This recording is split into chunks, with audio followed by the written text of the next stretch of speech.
Hermie picks a home. Look at little Hermie. He doesn't have a home. So tonight we're going to read the story about Hermie finding a home. Look at some of the pictures of the people and the animals and the plants and even shells that live in the sea. And here's a picture. Hermie picks a home. Now, I want you to know that Hermie is a hermit crab. You know, we used to have a hermit crab, and when we had a hermit crab, the crab outgrew its shell, and we had to go find a bigger shell for it to move into, because hermit crabs do grow. So let's see what happens with Hermie trying to find a home. Hermie, hermit crab, was not happy. The sun shining through his coral reef made a rainbow of colors, but Hermie didn't notice. His tiny old shell was too tight, and he felt restless and cramped. It's time to find myself a new home, thought Hermie. This is a Hawaiian trochus right there. When he looked at his friend's shells, Hermie felt drab and ugly. Their shells were all bright and pretty, nothing like the dull brown shell that he wore. Kermit's shell had a black rim with golden bands. In the sunshine, it looked like an ocean jewel. And Maria's shell, whoa, it had brown sprinkles, and with her orange legs sticking out, she looked as pretty as she picked her way across the reef as she could. I'm gonna get a shell that's better than anybody's, Hermie decided, and he set off to search for his perfect shell. He soon found a long shell poking up through the sand. When he finally dug it all the way out, he saw it was pearly white with bold orange spots. Why, this shell is perfect, he thought. Everyone will want one like it. Hermie twisted and turned and turned and twisted, but he could not get his head behind the shell or even into it. After trying for a long time, he gave up and went back into his own shell. He was frustrated and hungry. Hermie was munching on a crumb he had found in the back of his shell when he felt himself lifted up and shaken. Wow. He was shaken round and round. Look at that.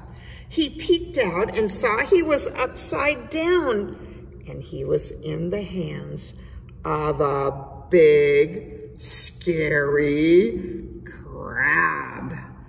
Oh no, he's going to eat me, he gasped. He pulled back into his shell as far as he could, but those big claws snapped closer and closer. He could hear his shell crunch as it was chipped apart, piece by piece. Hermie had no idea what to do. He squeezed his eyes shut. He thought his life was over, but all at once, the shaking stopped, and Hermie went tumbling across the sand. He poked one of his eyes into the open and saw the scary crab was being pulled into a hole by a moray eel. Whew. Hermie blinked and thanked his lucky stars. Now he really needed a new shell.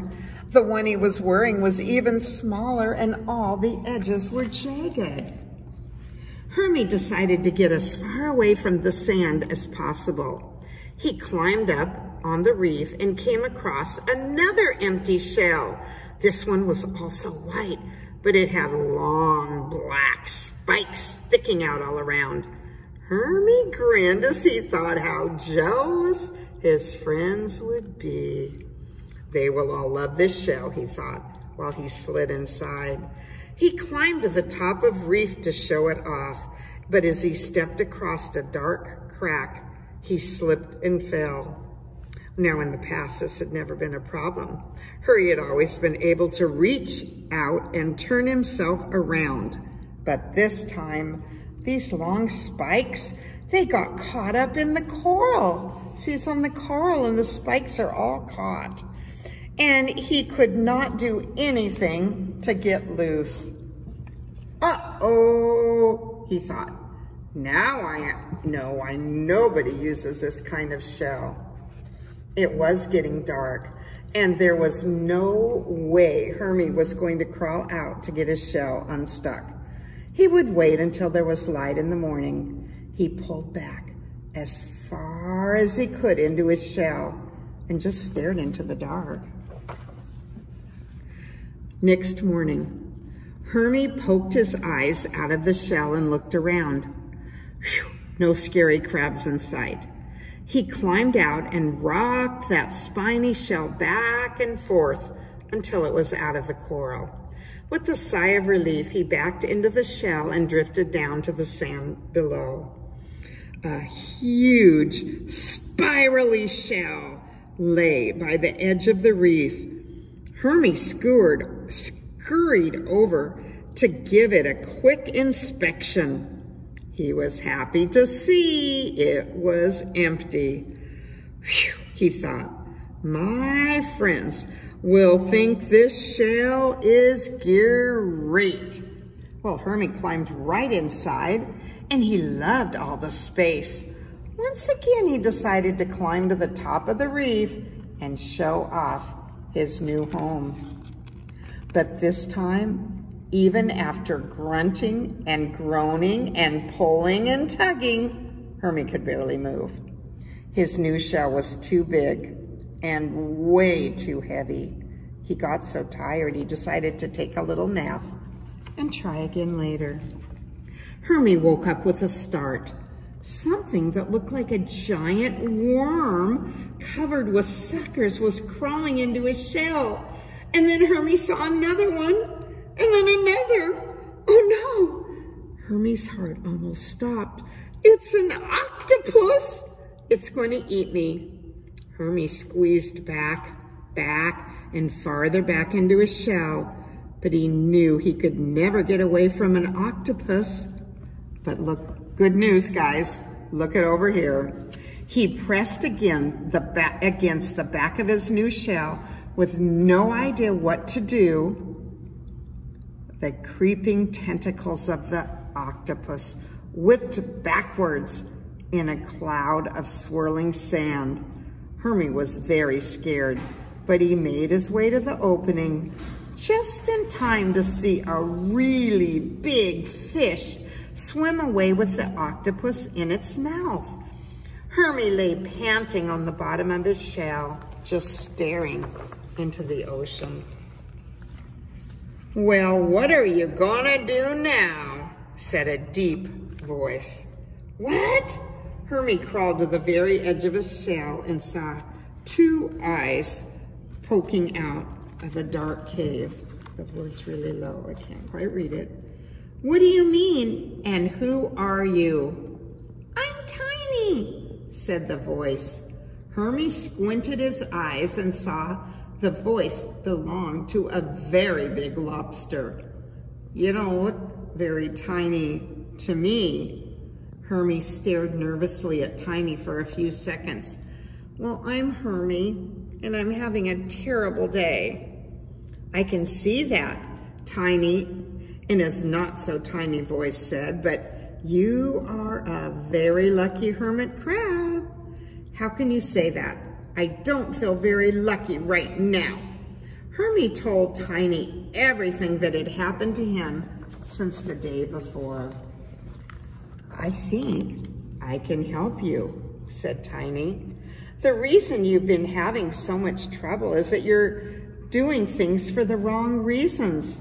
You should be finding a home that fits you, not something to make your friends jealous. Well, Hermie thought about his last 3 shells. You're right, he said slowly. None of those shells I found were even good for me, but my friends would have thought they were awesome. Tiny waved one of his legs toward the back of his cave. Come inside and pick a shell from me. I have plenty of shells to choose from. Hermie dragged his big shell into the cave and could not believe his eyes. Where did you get all these beautiful shells? Well, you're not the only hermit crab who's left a shell behind, said Tiny. Hermie picked through the mound and found a shell that fit him just right. This is amazing! Hermie turned back and forth, admiring his new home. I can't thank you enough, Mr. Tiny. Yes, you can. You can thank me by remembering what you learned today, and maybe tell your friends. Tiny backed into his cave while he waved goodbye. Goodbye, Mr. Tiny. Can you all wave to Mr. Tiny as he's backing away? Now I know it's better to just be me than try to show off to my friends. The next morning, Hermie noticed how the bright sunshine turned his reef into a rainbow of colors. He waved to Kermit and Maria and then settled into the coral, happy with himself and his comfortable new home. And that, my friends, is the end. You know, I was thinking of something that happened that was kind of like that. I remember when I was a little girl, I had a sister who was 9 years older than me, and she had shoes with high heels on them. And I only had just tennis shoes and flat shoes. Mary Janes, if you even know what Mary Janes are. And my sister, one day, I decided I was gonna wear my sister's shoes. And so I put them in my bag and I took them to school. And when I got to school, I took off my shoes and I tried to wear those shoes of my sister's. And you know what? Ding, ding, ding. The bell rang for recess and I went outside and all my friends were running and playing and some of them played baseball. So I went over to play baseball with my friends, but do you think I could run? Nope, not at all. Gotta do what fits. Bye-bye, aloha.